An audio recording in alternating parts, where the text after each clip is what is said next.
Football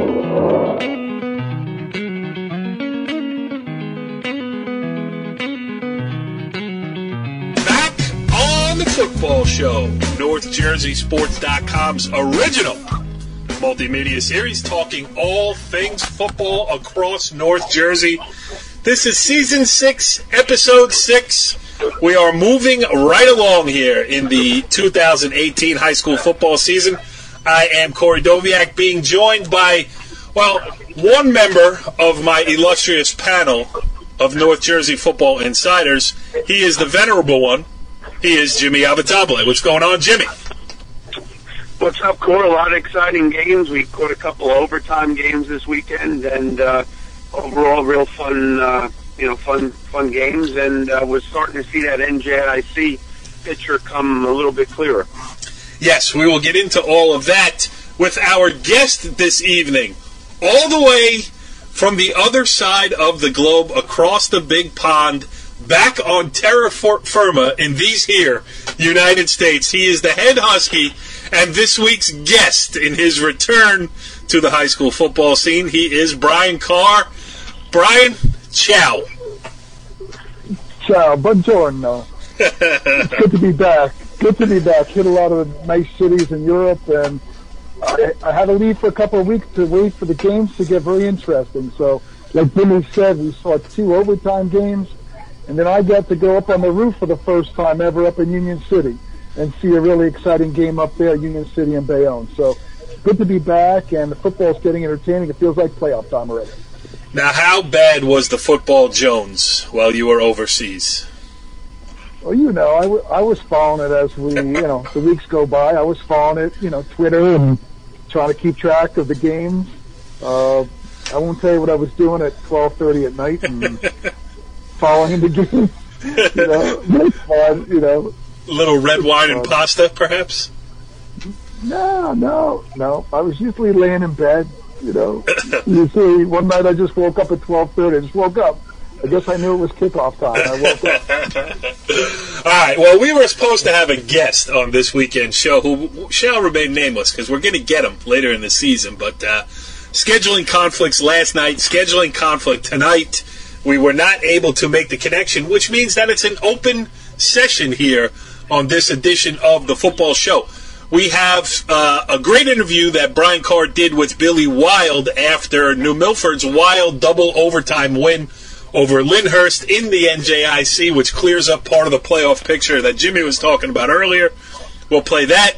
He also spoke to Bart Nativo, the New Milford running back who scored the game-winning touchdown. We'll get to that a little bit later, too. We welcome in a new sponsor this week as well. Still being sponsored by the great Felician University as our title sponsor, but we also welcoming in this week, that is the Old Tapan. You know what? I should get my notes here because this is very important. It's always important to get this right. It's the Old Tapan Chiropractic and Health Center at 1 DeWolf Road in Old Tapan.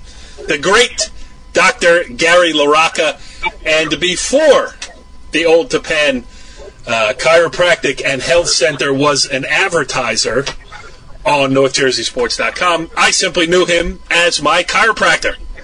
I had a crowd surfing incident New Year's Eve, 1994, going to 95 at a Blues Traveler concert, and Dr. Gary LaRocca has been treating me just about since.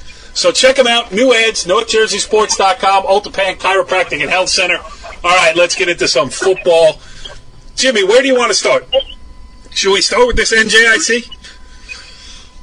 Yeah, let's start with the NJIC. Go ahead. All right, so set the scene here. Saturday afternoon, NorthJerseySports.com's crew was out in force. Richie Ballgame Barton on the game story. Brian Carr back from All Points Europe, and Jimmy Avatable also in attendance. So you guys, first of all, you can read the Richie Ballgame story on NorthJerseySports.com, and then we'll get the rest of the scoop, starting with you, Jimmy. Go ahead. You mentioned, for the division title, you have New Milford and Lyndhurst. Beautiful day, not a cloud in the sky. And, really starting off, really impressed. Brian agreed with the facilities at Lyndhurst, the turf field, the locker room facility. you know the history of Lyndhurst football. It's one of the most extensive in Bergen County. So it was fun going there, talking before the game. But, you know, as far as the game was concerned, it was a choppy first half. New Milford took a 7-0 lead into the locker room. Lyndhurst, I believe, Brian, had one first down for the first half. They kept shooting themselves in the foot with penalties. They came out in the second half and scored to tie it at 7, had an opportunity, pretty much dominated from, you know, middle third quarter into the middle of the fourth quarter. New Milford went down with some injuries. Their quarterback, Mr. Picnic, went down. A couple other kids did not return. So they were, you know, they were struggling there with some adversity. Lyndhurst had an opportunity late for a field goal, and it was just wide to the left. It went to overtime, and, you know, New Milford found the way. We were talking before we went on the air, Core. You know, maybe the difference was in the game is New Milford had been there before, you know, in big games, maybe expected to win a little bit more than Lyndhurst, but I'll tell you what, Lyndhurst gave an outstanding effort, and they're certainly closing the gap on New Milford. Yeah, I reading Richie's story, talking to you a little bit beforehand, and they were, you know, a relatively short field goal for the field goal kicker that they had didn't go their way. But Bri, what were your impressions? You know, I think New Milford really had to survive. New Milford, just to correct Jimmy there, but it was Picnic. He was the guy that got hurt. Scored. He's their middle linebacker and their tight end. He went down when he scored the touchdown in the first quarter, and he didn't come back. So they were losing him. The middle linebacker, they lost him at, you know, tight end, and that was a key player for them. And then the quarterback had got nicked in the first half, and then he was knocked out in the third quarter, and he didn't come back. That was Ryan Mackey. So they were struggling to overcome that. And I forget how to say the quarterback that came in, J.S. Cherubi, came in, and he's the plays linebacker and defense. He came in at quarterback, and he didn't look like he was a first-time quarterback. He played very well, and the key play of the game was in overtime, the second overtime. It was 4th and 9. They were on like their own 24, and he completed a pass down to the 5-yard line to a senior, Tommy Ryan, who hadn't played much either. It gained 21 yards, and that was a key play, I think, for them. They ended up going in. You know, Bart Nativo came in and scored 2 plays later. But that was a big play for a kid who hadn't been playing to come in and make a difference. So it looks like Jimmy said, they've been here before, and they really came through in the clutch. You know, so, and Billy Wiley even talks about that, how a lot of kids stepped up. And even Bart Nativo said a lot of kids, they studied, even though they don't start, they studied and were ready to play the game. So it was a really good game, exciting to watch. Yep, you said that Bart Nativo said, so let's play the interview that you did with Bart Nativo after the game. Here he is. Brian Carr here with Bart Nativo after an exciting overtime victory. Bart, tell me the biggest play of the game. What was the most important play of the game? I think it was that pass from our second-string quarterback, Jay Schwarbe, to Tommy Ryan down there on the goal line to set us up for that game-winning touchdown. That was a big play, like 4th and 8. Yeah, it was huge. So tell me about the game. Really competitive back and forth. Injuries. Talk about some of your guys, you know, some of the guys you lost. So you had to fill in for them, quarterback, linebacker. What'd you guys do? Yeah, we had a lot of Warriors step in today, so kudos to them for paying attention during practice, knowing what to do. They stepped right in. They were very composed and executed perfectly. Right. So you had 2 big runs there in overtime to get it in. The first one looked like you were in, and then you had to come back in the next play and kind of do it again and then punch it in. Right. What were you thinking on those plays, those 2 running plays to score? Just follow my big guys, find a soft spot, and get in there. That was it. Good stuff there with Bart, Brian, but your coup de grace from this weekend down in Lyndhurst is this interview that you did with New Milford head coach Billy Wild. You got him talking all the right things. A big win for New Milford, overcame some adversity, all of it touched on here in this interview that you did, so let's take a listen. North Jersey Sports here, overtime win for New Milford over Lyndhurst here with Coach Billy Wild. Billy Wild. Yeah, and yet 23 to Tyler Picnic's a stud, man. He's on his way to being a big-time player, and he hurt his knee early in the game. And a lot of the game plan revolved around him, We're moving him all over the place. Yeah. He plays a lot of positions for us, tight end, fullback, wide receiver. You see, we split him out, bang, touchdown, and he gets hurt. So we had to regroup that whole first half, putting different guys in. Then the quarterback got dinged up, so I don't know if he's going to be all right. So then we had a backup quarterback go in, and, he plays safety, so it's hard to talk to him. So we were putting out fires. We had our defensive end shoulder kept popping out, Alex Molina, number 1. So we had fires all over the place we had to put out. So we dodged the big one down here, man. But you know what? This was for a league championship. It shouldn't be any other way. It should be a tough game. And on their field, they played hard. They played with some pride. And we dodged one down here. But you know what? You survive in advance, right? Whoever said that, survive in advance. That's what we were just trying to do. Hopefully we get healthy and move on. Very physical game. I think it was really hard hitting out there. It was very Both hard teams hitting. were really hitting hard. It was fighting back. Yeah, it might have been. It looked sloppy. It was sloppy, but the physicality of the game was as good as it comes. They really were laying it on the line on every play. We weren't executing real well, and we were frustrated there on offense. And but the physicality of the game, my tailback was playing with a bad ankle, 26 Park. He didn't practice all week. The wide receiver didn't practice all week, 13. And then right away, 23 goes down. Once his shoulder separates, the quarterback got knocked out there. So we played with about 5 guys out, Talk about what you had to do in overtime to score and get that in there. You always want to go on defense first so you know what you got, And then, then we got... we knew they had the field goal kicker, so we just kept trying to push him back out of field goal range if we could. And but kid's a hell of a field goal kicker. But then when we got the ball, we thought we had a good play, a good field position, and then we got knocked back.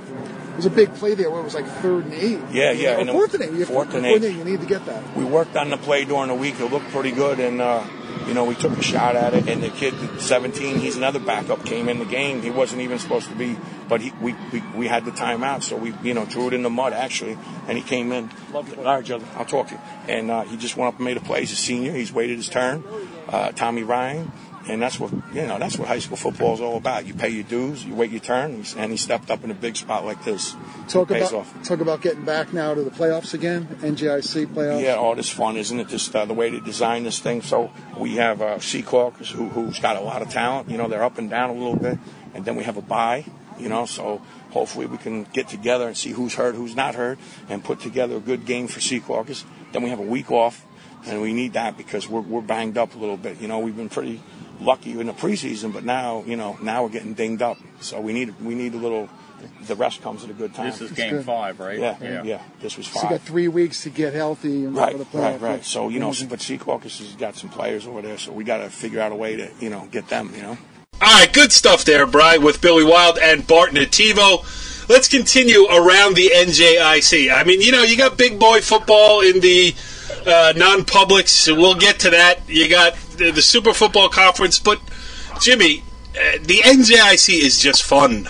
You look at what happened at Hasbrook Heights Butler. Not even so much the result; it was the predictable result, another Hasbrook Heights win.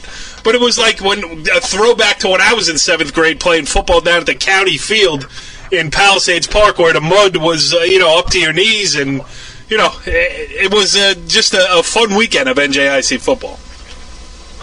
Yeah, you mentioned, Hasbrook Heights going over to Butler. That was for their division. Whoever won that would claim a spot in the semis in a couple of weeks. As we all know, it had rained heavily Thursday into Friday. Butler has a grass field, and apparently the conditions, we've seen pictures of it, were just atrocious. It was a quagmire, a mud bowl. It kind of negated Hasbrook Heights' offense, their speed. They weren't able to do some things. They were down 9-7 at halftime, where if you slip up in that game, sorry, you're out of the playoffs, the NJIC playoffs. And what they do, they responded. They came back. Josiah Purdy scored a touchdown, Mike Robertson and Spencer Lee. And they really gutted out a win, a 30-15 win over Butler. You see the pictures on the state website. They found a way to win, and I think every team has to go through one of those games where you stare adversity in the face.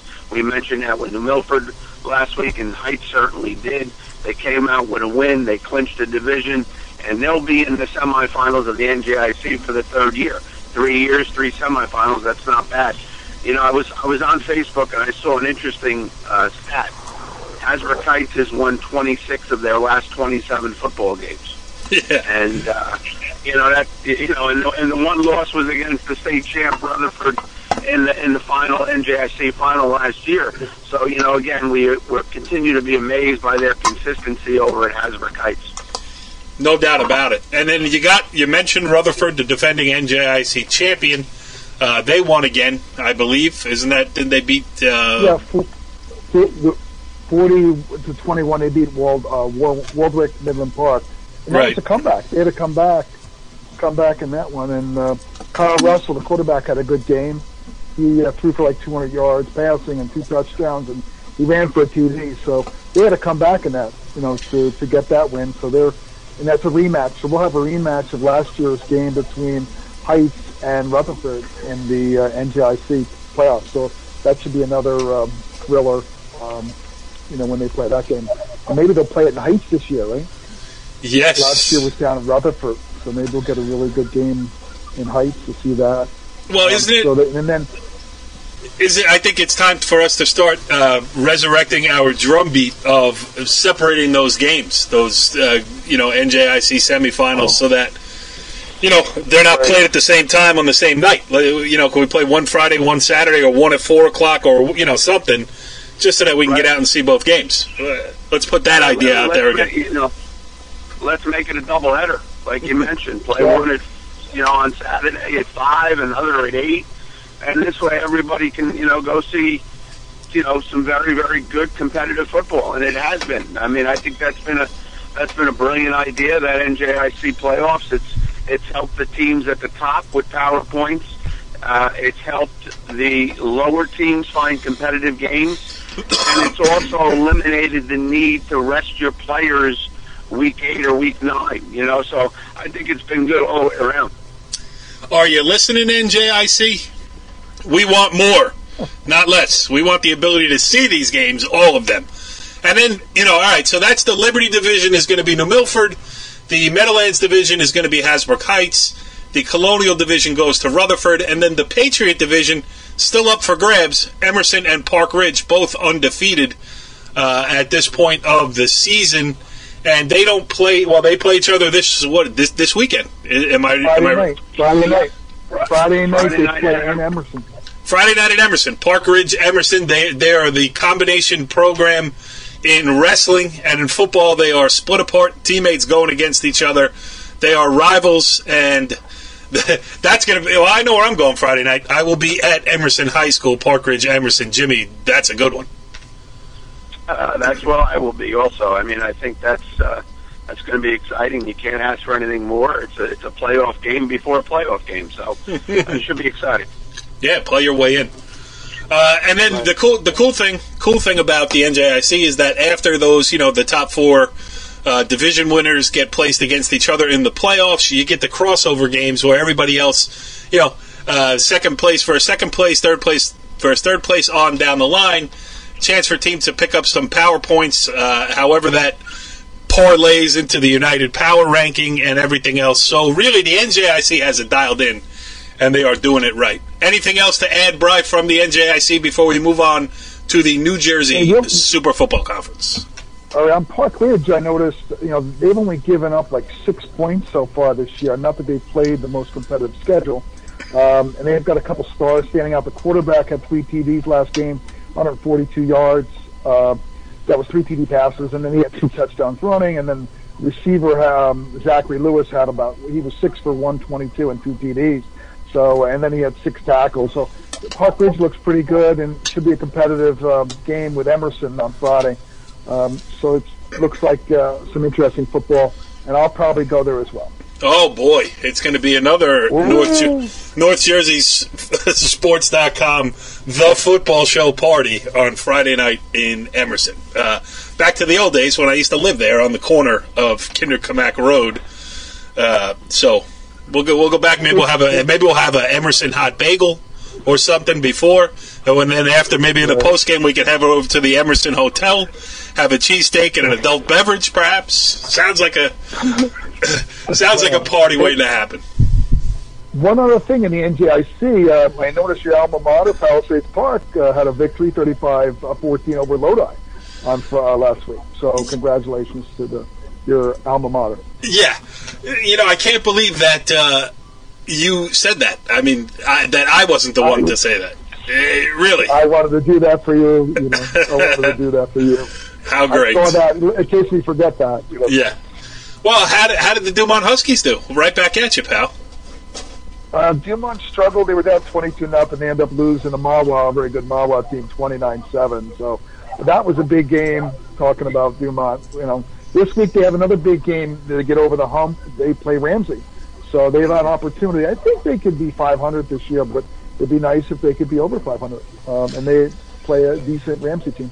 So, Mawa's going to be good. You got Teal, quarterback, a junior, and he's pretty good. He started last year as a sophomore. Yeah, they got a good player there, Mawa. So they're going to be good, even better next year as well. So yeah, the Huskies just didn't have enough to play with Mawa last week. Oh, I've just been handed a note by the editorial assistant here at the NorthJerseySports.com World Headquarters, kicking off our conversation about the New Jersey Super Football Conference was Old Japan's 38-14 win over Pascack Valley. I've been reminded by a member of the staff here that I should talk about that game. Forget Riverdale Ramapo, a classic played on Friday night in Franklin Lakes. We needed to get that one in there as Old Japan gets back on track, back over 500, 3-2 now with a favorable schedule ahead. Tough one this week coming up against Wayne Valley. They would probably be the favorite in that one. Not saying that they can't lose that game, but Old Japan set up now to make a run towards the state playoffs in an attempt to defend their title. But let's get to some serious business here. Last week, Bri, in your stead, we had the head coach of the Riverdale Fighting Hawks on this very program talking about the challenge that laid ahead for him on Friday night in Franklin Lakes, and it was a classic. Ramapo scores the final 22 points of the game, comes back to beat Riverdale in a rematch of last season's North 1 Group 3 state sectional final, won by Riverdale. Ramapo beat him last year in the regular season, beat him again in the regular season this year. Bri, A.J. Wingfield came up big when necessary there at the controls of the Ramapo offense. It was a great game, back and forth. Riverdale looked like, it was back and forth. Riverdale be up by 2 scores, Ramapo come back, and it was exciting. In the fourth quarter, they were down by 2 scores. The game's not over. We figured the game is not over, and they're down by 2 scores. And, Riverdale didn't let them have it. Riverdale played a very good game. So, but A.J. Winfield, he even had a hurt wrist.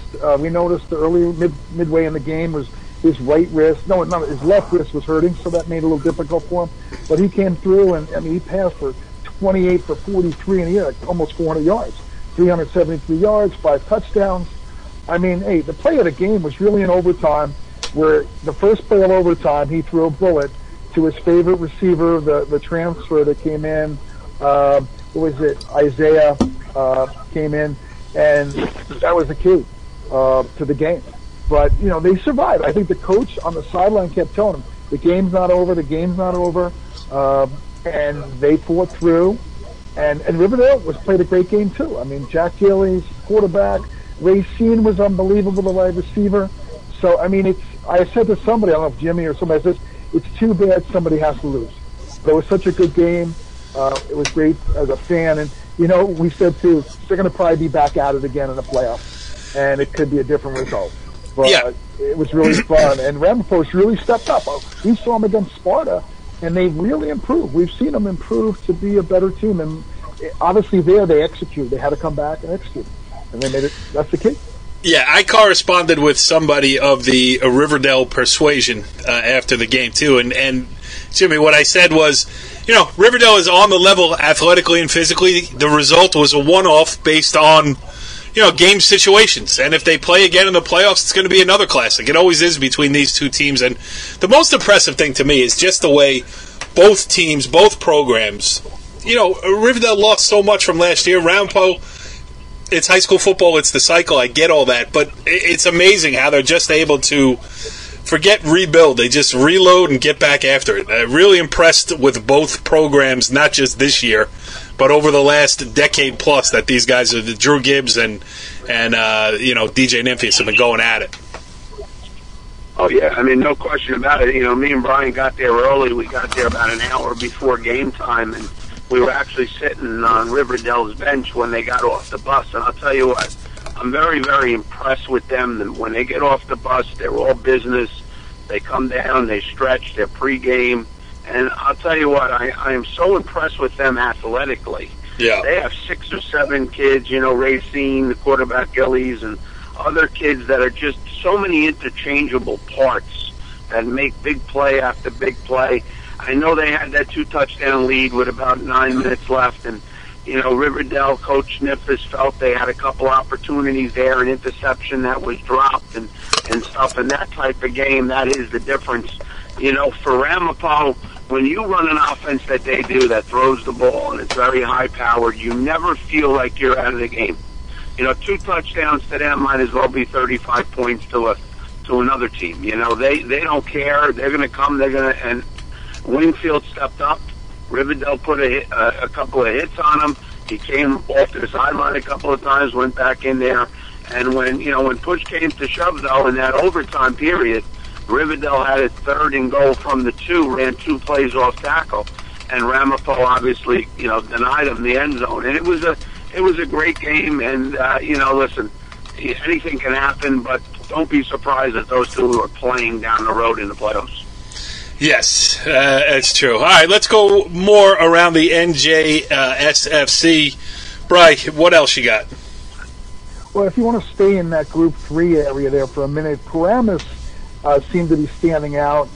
They had a Sabella Bowl. They played, the two brothers played each other. Paramus went over and played Ridgefield Park. I noticed the quarterback had a really good game. He's been a leading rusher for them and throwing, Trevor Bopp. And he, again, had a really good game. I know I talked to Kyle Jacobs' father, and Kyle was in bed Friday night, so I noticed he didn't do too much. But, they let, the quarterback do a little bit more work. But, I noticed the week before when they played, Jacobs had against PV, he was 16 for 168 yards and 3 touchdowns. So he's their workhorse, and he was, off a little bit, but they didn't need him. So I think, and Paramus goes now to play Ridgewood next week at home on Friday night. That's a very competitive game, and you'll know what you got at Paramus, because they'll come back. They've been a little down for a few years, but I think they're back now. You've got a really good team that we're going to start noticing. Paramus has always been really strong, a couple down years, but looks like they're back now. Yeah, Jimmy, back, definitely back. I mean, they're off to it. They've been as impressive as anybody. How far back are we talking? Is Paramus a player here for a state title? I think that, I think they have an opportunity. We're going to find out against Ridgewood, because Ridgewood is going to expose your weaknesses if you have any. Coach Johnson's going to come in there with that wing tee, and you have to be prepared. That's a game I'm certainly going to look at and check out closely on the Twitter while we're at Emerson. And if Paramus can get by them, that moves them up into that, Ramapo, Riverdale, and they will play Riverdale down the road too, so that'll give them another test. But, with every win, Paramus, you keep inching them up that ladder. So we'll see Friday. Yeah, no, absolutely, we will. All right, Jimmy, more from the Super Football. What, Brian? Go ahead. One that came to mind I saw was Lakeland at Westwood. Westwood's been a power for a long time. Lakeland went in there. It was a competitive game early, but then Lakeland just took off for a big win. And Lakeland is one of those teams that very talented and can make some noise in the playoffs. That was one score that jumped out at me. Obviously, when you go to the parochials, you have you try to figure out what's going on there. We've said it all along that nothing means nothing in the regular season, but this regular season is wacky.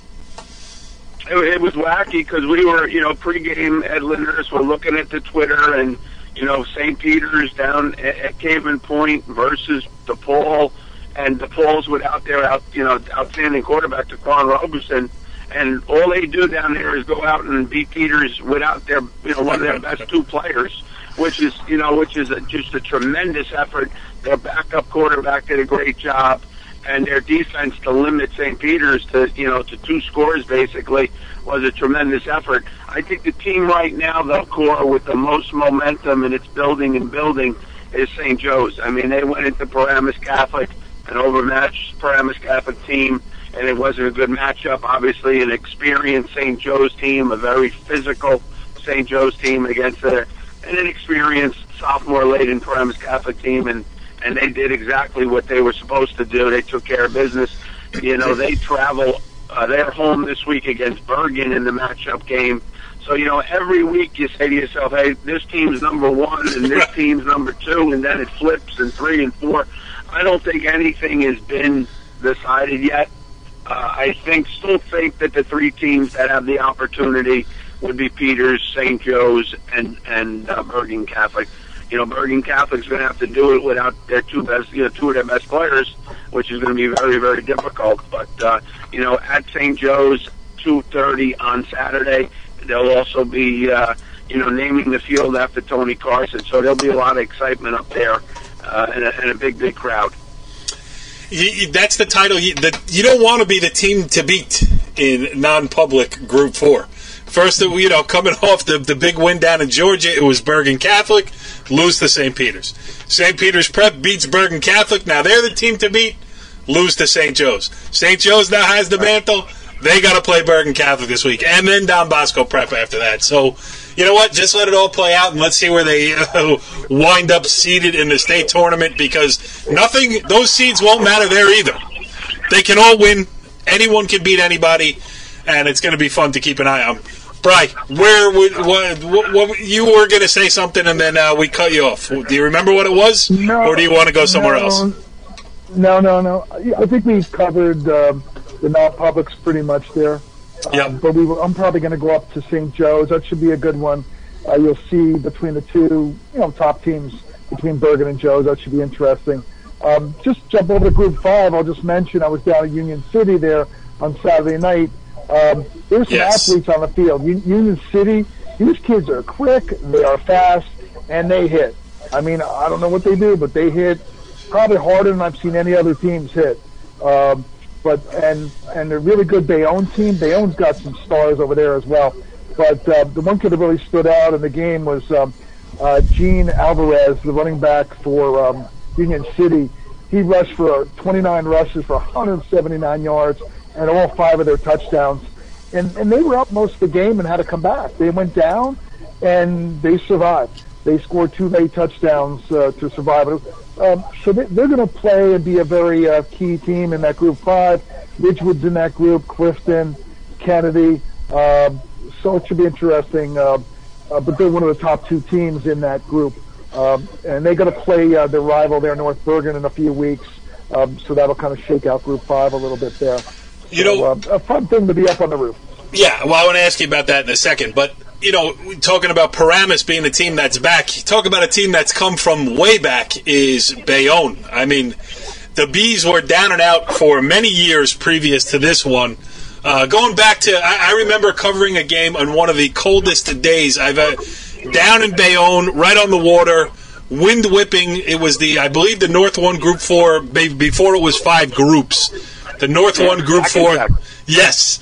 Kenny Britt played in that game for Bayonne. It's the last time I have covered a Bayonne game. And really, I don't know, probably since then, I don't know if Bayonne's played a big game. Really, not many in the years between now and then. And for them to go out and put on a representative effort, they're 3-2 on the season. Their 2 losses are to a Union City team that's obviously very good, and at Livingston. They've lost, they lost to Union City by 10. They lost to Livingston by 5. They've rolled over their 3 other opponents. So good to see Bayonne back up and fighting pretty good. But, Brian, I want to get a sense from you. It was your first time that you got to go cover a game literally on the roof of Union City High School. just talk about the atmosphere. It's something that, if you're a high school sports fan in North Jersey, you really should go do once, and do it before it gets cold. Right. I mean, it was I have never been up there, and I'm up on the roof, and the view you have going west, a great view with the sunset. You overlook the mountains. It's really a nice setting that you're on. You could see MetLife, and I heard up there that after 1 year when Union City was going to MetLife, they went all the way to the end zone towards MetLife, and we're looking, that's where we're going next. So those kids know where they want to go eventually. You want to go to MetLife, and they could see it from their stadium. There's not many schools that could see the stadium from their field. And the crowd, the bands play, both teams, the bands, Union City band is rocking the whole time. The cheerleaders are cheering, the band, the sound comes off the bleachers. It's just a very loud place to play, and the fans got into it. Like I said, the game was competitive, so they were getting into it. It's interesting when you're at a game, and I'm like this, where at the end of the game they say, okay, Bayonne fans or Union City fans stay in the stands, wait for the Bayonne fans to leave. So they let one school leave first before the other school, because I guess they have a little bit, competitiveness after the game, and people are talking, so they try to get rid of one group and then let the other one go out later. So we went out in the first group, and it was fine. But it's a really exciting place. New York City on the other side. You could see the skyline. So it's a unique place to play, and it was fun to see it. And I enjoyed it, and hopefully get back there again. All right, so setting the schedule for this week, Friday night, Jimmy, and Brian Carr, it seems like we'll all be in attendance for Emerson against Park Ridge. Saturday, Brian's going to go up and see the big boys play. Jimmy, where are you going to be Saturday? I will be up at St. Joe's also. I just want to take a look at St. Joe's. I feel if St. Joe's continues to get better, that they're going to be, they're going to be the best team. And the scary part about it is, Cora, they're probably built for next year. So if they can get it done this year, they're certainly going to be the favorites next year. Yeah, really. That's a good point. All right, what else? Closing thoughts here on this guest list edition of the football show here on NorthJerseySports.com. For me, it's a refreshing change. We get to, all these conversations that we usually have off air because we don't have time to squeeze them into the show. We've been able to do it this week. So, Brian, anything that we missed or should add? No, I think we got through quite a bit. It's going to be fun. Yeah, NJIC this week to determine the other team in the playoffs. So that's exciting, and we'll see what's happening with the big boys here, which we got two of the big boys playing. So what else can you ask for? It's almost playoff time. Yeah. It seems like playoff time, and it's only October. Yeah, no doubt. Jimmy, anything to add? Yeah, one thing, and me and Brian were talking about it, I want to mention, when we go to games, we watch bands play and cheerleaders. Oh, yeah. The band at Lyndhurst, for a Group 2 team, the numbers that they actually had 2 or 3 cheerleaders playing in a band at halftime, a couple of football players playing. I'll tell you what, they were outstanding. They, for a small school, you don't see good numbers. They had tremendous numbers. They did a great job, and just the atmosphere again in Lyndhurst was electric. And when you pick games to go to, you hope that you can get that type of thing. And we were fortunate twice this weekend. Yeah, and not only that, Lyndhurst also has a pretty good boys soccer team too. So if the football team is back, the boys soccer team doing well, everybody pitching in, real community effort there in Lyndhurst. As a Group 1 guy, I say it all the time, I love to see those type of things. Love doing this show with you boys tonight. We will be back at it next week on the football show. Follow the leader.